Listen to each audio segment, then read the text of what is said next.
ये 90 रोज के अंदर इंतखाबात करवाने का जो मामला है, ना सुप्रीम कोर्ट अभी तक इस पर फैसला, जाहिर है फैसला लिख के तो रखा हुआ है, वो तो कहते हैं आइन और कानून के मुताबिक है। हमारे पास तो फैसला है कि 14 मई को इंतखाबात करवाने हैं, लेकिन मामला अब है जाहिर है सियासी जमातों पर।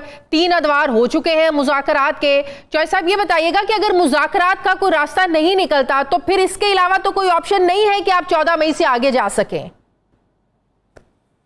शाजिया, इससे पहले कि मैं आपकी बात का सवाल का जवाब दूं, मैं जरा आपकी इजाजत से एक बात जरूर करना चाहता हूं जी। वो रह जाए कि मुझे आज बड़ा फख्र और खुशी महसूस हो रही, बड़ा इत्मीनान और बड़ा फख्र महसूस हो रहा कि बेनजीर शहीद के बेटे ने आज जिस तरह पाकिस्तान का एक पूरा मुकदमा भी और उसके अलावा एक पाकिस्तानी का जो मिजाज होना चाहिए, जिस किस्म का उसका किरदार होना चाहिए, जिस तरह उसकी लोगों को नजर आना चाहिए, जिससे वो मरूफ हो, इम्प्रेस हो, और उसको वो आज चेयरमैन बिलावल भुट्टो जरदारी ने करके दिखाया। उन्होंने मुनासिब अंदाज में SCO के दाब्तों के तहत, दाब्तों में रहते हुए अपनी तकरीर की SCO फोरम में, और जो प्रेस कॉन्फ्रेंस की है उससे तो बड़ा बहुत सर फख्र से ऊंचा हुआ है कि इस किस्म का वजीर खारजा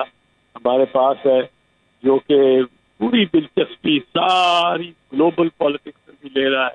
और You're right चौधरी साहब, बड़े हम्बली बिलावल ने बात भी की, लेकिन दूसरी तरफ ये जो तनकीद हो रही है खासकर PTI की तरफ से कि कश्मीर का मामला आप लोग छोड़कर चले गए, फिर जो पुलवामा हुआ, फिर जो मुसलमानों पर जुल्म है, फिर जो इंडिया में मुसलमानों पर जुल्म हो रहा है, इतना कुछ भारत हम लोगों के साथ कर रहा है, तो बिलावल का जाना ज़रूरी नहीं था, ये सब कुछ वर्चुअल भी हो सकता था।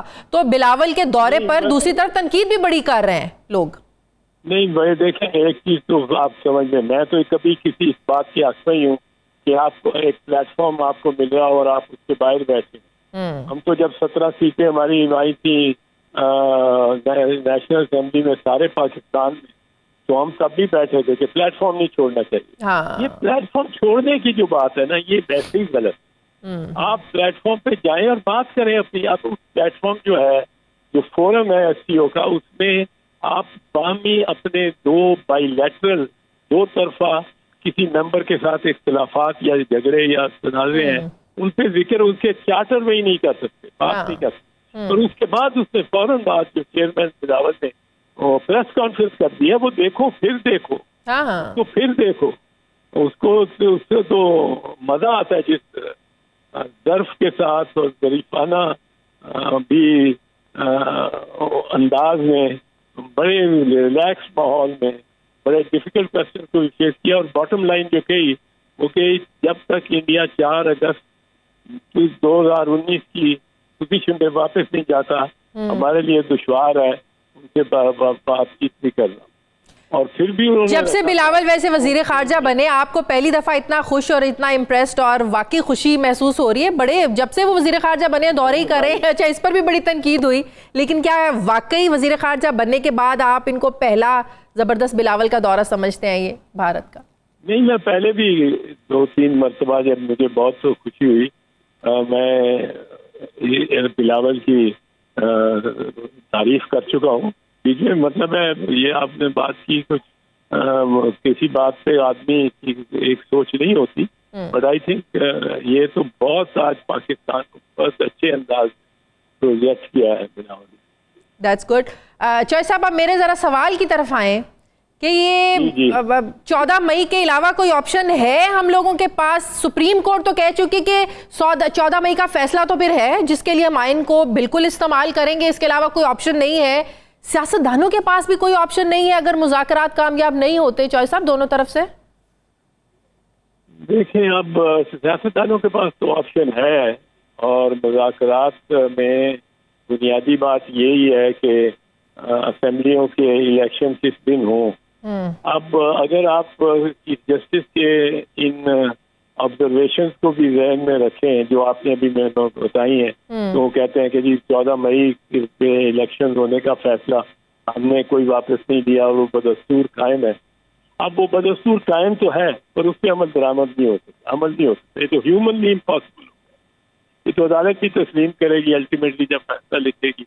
आज लिखना शुरू करे, कल दिखाना शुरू करे, कब तो वो कह जी जिस वक्त वो फैसला लिख रहे हैं उस वक्त और उससे पहले भी कुछ वास्ते थे, ये इम्पॉसिबल हो गया ह्यूमनली कि सारी लिस्टें भी बने, वो छपे भी और फिर वो सारे पोलिंग स्टेशन पे भी पहुंचे और सारे पोलिंग के अमले को भी उसमें हिदायत दी जा सके, जा चुकी हो ये वो, ये नहीं हो सकता। अब सवाल है कि क्या हो क्या सकता है, क्या इम्कान है।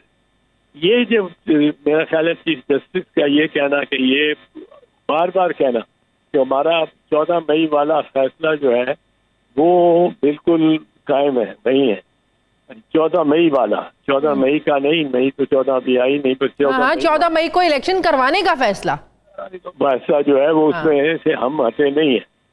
ये इससे मुराद लगती है कि वो इसको शायद जहाँ तक इस फैसले का ताल्लुक है जो ये 14 मई वाला था उस पे तो वो शायद तौहीन अदालत की कार्रवाई की जाने चल पड़े, क्योंकि अब उस पे अमल दरामद तो नहीं हो सकता। और अमल दरामद किसने रोकने में मदद की है और किसने बरमला कहा है अदालत के बाहर, ये सिर्फ पार्लियामेंट के फ्लोर पे नहीं, पार्लियामेंट के फ्लोर के बाहर भी, कि हम मानते ही नहीं इस फैसले को।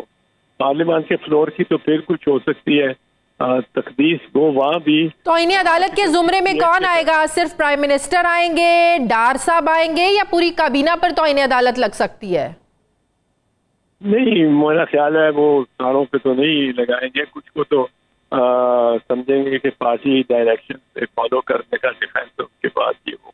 पर जो बाहर इसको ज्यादातर कहते रहे हैं वो मेरे ख्याल में आई डोंट नो कौन अदालत किसको चुनती है या किसको समझती है, उसने ज्यादा किरदार अदा किया है वो राना सनाउल्लाह है, लॉ मिनिस्टर हैं, ख्वाजा आसिफ है। ख्वाजा आसिफ कहते हैं हो ही नहीं सकता, मुमकिन ही नहीं है। अच्छा, और वो मरियम है, क्या कौन है ये मैं नहीं कह सकता कि, क्योंकि मरियम भी कहती नहीं है ना कि पहले ये होगा वो होगा, डिस्क्वालीफाई फला होगा, अपना इधर होगा, फला बाहर होगा और फिर लेवल प्लेइंग फील्ड होगी, फिर नवाज शरीफ साहब आएंगे, फिर इलेक्शन होगी। तो ये तो अब किसको करते हैं मुझे नहीं, पर मेरा ख्याल है वो इस मामले को चूंकि बार बार कह चुके हैं कि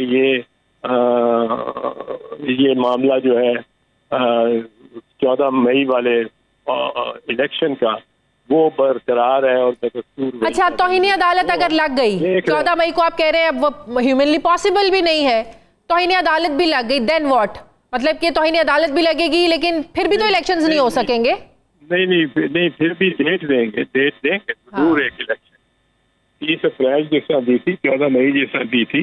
वो हिसाब 30 अप्रैल से 14 मई गए थे कि 14 दिन तकरीबन जाया हो गए थे और वो भी मतलब है इलेक्शन कमीशन और गवर्नमेंट की मृत्यु की वजह से, तो इसलिए उन्होंने 14 मई दे दी, 30 अप्रैल से 14 मई ले आए। अब इसी तरह कोई हिसाब खराब करके कोई रैशनल क्राइटेरिया बता के वो मंतक जिसमें